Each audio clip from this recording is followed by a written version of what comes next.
Salam əziz müəllimlər, hər vaxtınız xeyir. Bugün ödənişsiz WhatsApp qruplarında paylaşdığım bir neçə maraqlı sualın izahını mən indi sizə verəcəm. Baxmayaraq ki, gecə saat 1 radələridir, amma dəyərli müəllimlərimiz üçün bu izaha dəyər. İndi başlayaq biz sual 1-dən. Diqqət edin. Sual belədir. X-in kvadratı minus m üstəgəl 4 x plus 2m plus 5 bərabər 0. Deyir, tənliyin kökləri x1 və x2-dir. Şərt də budur ki, x1 kiçik 3-dən, o da kiçikdir x2-dən. Olarsa m hansı aralıqda olar? Əziz müəllimlər, baxın, baş əmsal, yəni x kvadratın əmsalı 1-dir və 0-dan böyükdür. Belə çıxır ki, funksiya kimi baxsaq, bu funksiya, yəni bu parabolanın qolları yönəlib yuxarı. Qolları yuxarı yönəlib və x1 ilə x2-nin arasında da bir dənə 3 var. Deyək ki, bura x1, x1 3-dən kiçikdir, bura olsun 3, burada olsun x2. Aha, diqqət edin.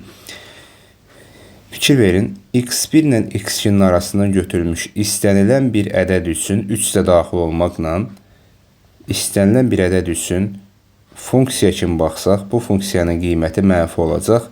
Çünki funksiyanın qiyməti x1, x2-nin arasındakı bütün ədədlər üçün mənfidir. Yəni, x oxunun altında yerləşir qiyməti. Onda biz funksiya kimi baxsaq, bir daha deyirəm, funksiyanın 3 nöqtəsindəki qiyməti mənfi olacaq. Gətirib 3-ü yerinə qoysaq bu ifadədə, bu funksiyada, onda olacaq 9 minus, x-in yerinə 3 yazdıq, 3 sıfırısın m plus 4 plus 2m plus 5 kiçikdir 0-dan. Bunu sadələşdirsək, 9 minus 3m minus 12 plus 2m plus 5 kiçik 0. Buradan da mənfi m 9, 5, 14 minus 2 plus 2 kiçikdir 0, m böyükdür 2-dən. Yəni, sualımızın cavabı olacaq 2 müsbət sonsuzluq, yəni C variantı. Keçdik, bu bizim birinci sualımız idi. Keçdik ikinci suala. İkinci sualda bunun kimi bir sualdır. Nisbətən bundan daha, yəni belə deyək də çətin, nisbətən bundan çətin sualdır. Çünki burada x kvadratın əmsalı bizə artıq məlum deyil hələ ki işarəsi. M plus 1x kvadrat minus 2m minus 4x minus 3 bərabər 0 tənliyinin kökləri x1 və x2-dir. Bizə deyir x1 kiçikdir 1-dən, o da kiçikdir x2-dən. İndi bu misalda biz m plus 1-in, yəni baş əmsalının işarəsini bilmədiyimizə görə özümüzdən fərz edirik ki, m plus 1 müsbətdir. Buradan alırıq ki, m böyük mənfi 1. Və m plus 1 müsbətdirsə, birinci halda qollar, əlbəttə ki, müsbət qəbul etdiyimizə görə baş əmsalı, qollar yönəlir yuxarı. Parabolamız olur, belə bir parabola. Deyək ki, bura x1-dir, burada bir dənə 1 var. Burada x2-dir. Çünki x1 1-dən kiçik, o da x2-dən kiçikdir. Yenə də biraz əvvəl dediyimiz kimi, x1 ilə x2-nin arasından götürülmüş bütün x-lər üçün funksiyanın qiyməti nədir? Görürük ki, mənfidir. Yəni, x oxunun altında yerləşir. Aha. Çünki qollar yuxarı yönəlib. Onda yazarıq f1 mütləq nə olmalıdır? Mənfi olmalıdır. Gətirib x-in yerinə 1 qoysaq, olacaq m plus 1 vur 1. Çıxılsın 2m plus 4, bir əvranda elə mötərizəni açdıq. Minus 3, kiçik 0. Görək buradan nə alınır? Bu mötərizələri buradan götürsək, qalacaq mənfi m. Plus 5 minus 3 qalır plus 2, kiçik 0 və m böyükdür 2-dən. M böyük 2 aldıq. Burada da m böyük mənfi 1 almışdıq. Və kəsişməsi oldu 2 müsbət sonsuzluq birinci halda.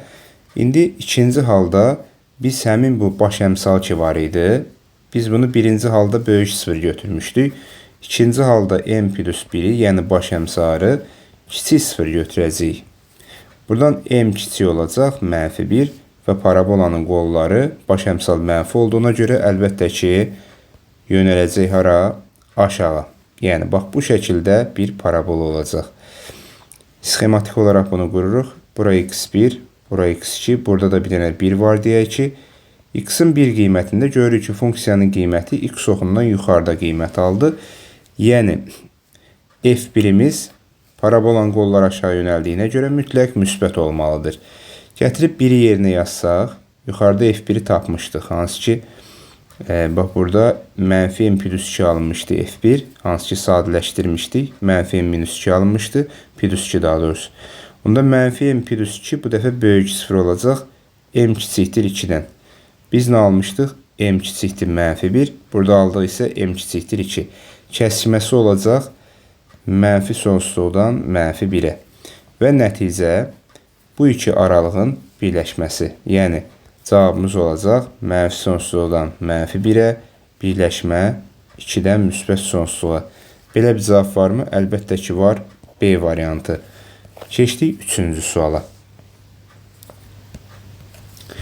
3-cü sualda deyir ki, mx kvadratı çıxılsın 2m plus 4x minus 1 bərabər 0. Tənliyinin kökləri x1 və x2'dir. x1 kiçikdir x2'dən. O da kiçikdir 1. Olarsa m hansı aralıqda qiymət alar?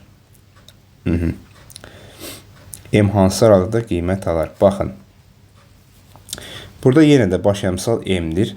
Biz birinci halda m'i sıfırdan böyük götürsək, gəlin görək bizim funksiya kimi baxsaq, funksiyamız necə olacaq? Bizim parabolamız necə olacaq? Ona diqqət edək.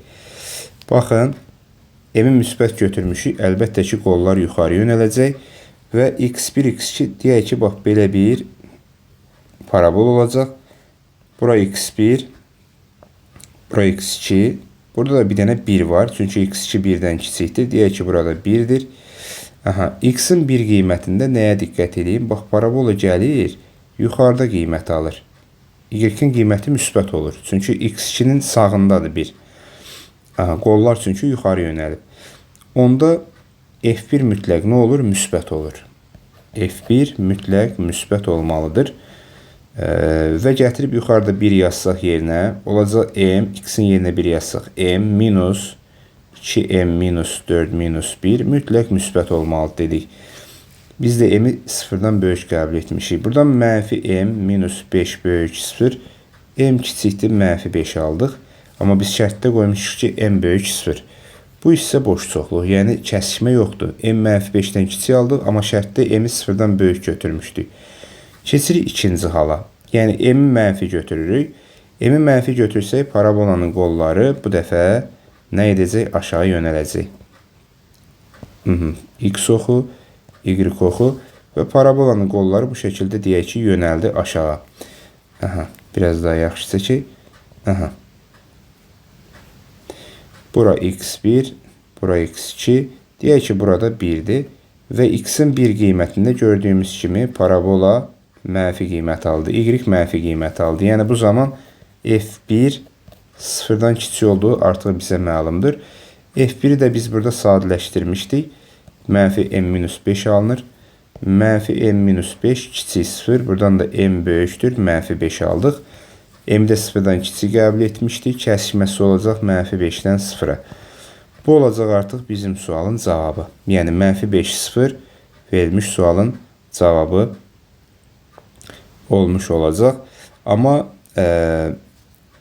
bir şərtə diqqət edək.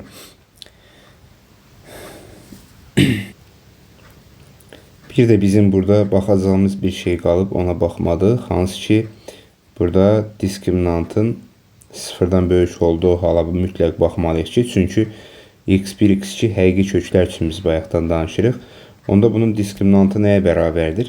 D bərabər b kvadrat, yəni 2m plus 4'ün kvadratı minus 4 vur m vur mənfi 1, yəni plus 4m. Bu mütləq böyük 0 olmalıdır. Bunu aşağıdan yazaq.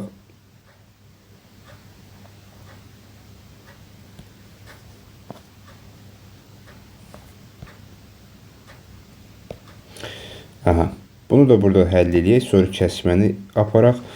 Bu bizə verir 4m kvadratı plus 16m plus 16 plus 4m böyük 0. Hər tərəfi 4'ə bölsək m kvadrat plus 4m demək.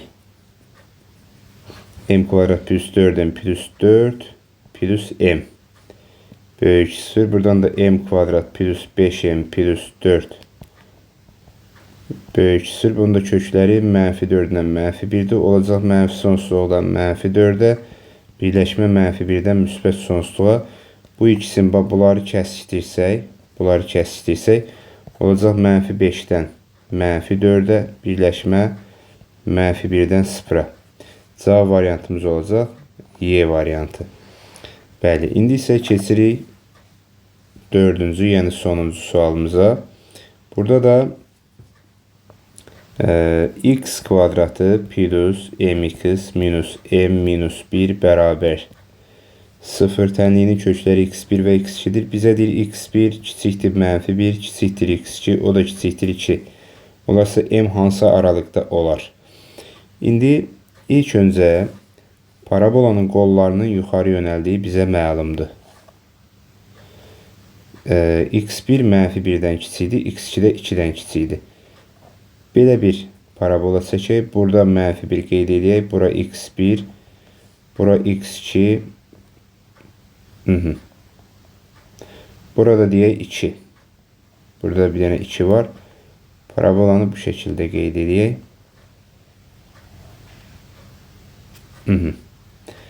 Yaxşı. İndi biz görürük ki, -1-də funksiya mənfi qiymət alır. 2-də isə funksiya müsbət qiymət alır. Aha. Onda yaza bilərik f-1 kiçik 0, f2 böyük 0. Bir dəfə -1 qoyub yerinə hesablayaq. -1 yerinə qoyanda, x-in yerinə -1 qoyanda, -1-in kvadratı 1, minus m minus m minus 1 kiçik 0. Bir dəfə də 2-ni qoysaq yerinə 4 plus 2m minus m minus 1 böyük 0. Bu bərabərsizlik sistemini həll etsək, birincindən alırıq ki, bu birlər getdi. -2m kiçik 0, m böyük 0. Burada da m böyükdür 4 minus 1, 3, m böyük -3. Aha.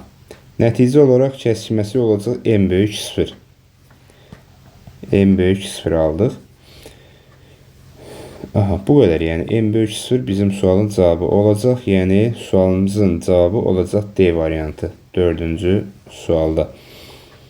Aha, bax belə. Mən paylaşdığım 4 sualın sizə izahını verdim. Baxın, bəyənin, fikir bildirin. İnşallah faydalanarsınız. Sağ olun. Gecəniz xeyrə qalsın.